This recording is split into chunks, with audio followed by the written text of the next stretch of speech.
kafamız iyi, sizin de iyi. Kafamız iyi, kafamız iyi, sizin de iyi. Kafamız iyi, kafamız iyi, sizin de iyi. Kafamız iyi, kafamız iyi, sizin de iyi. Kafamız iyi, kafamız iyi, sizin de iyi. Kafamız iyi, kafamız iyi, sizin de iyi. Kafamız iyi, kafamız iyi, sizin de iyi. Kafalarına göre kafamız iyi bizim.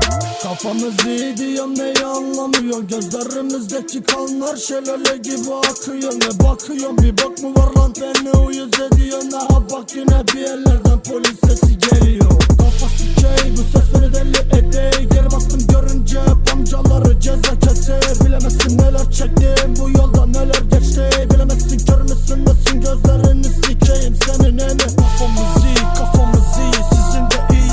Kafamız iyi, kafamız iyi, sizin de iyi. Kafamız iyi, kafamız iyi, sizin de iyi.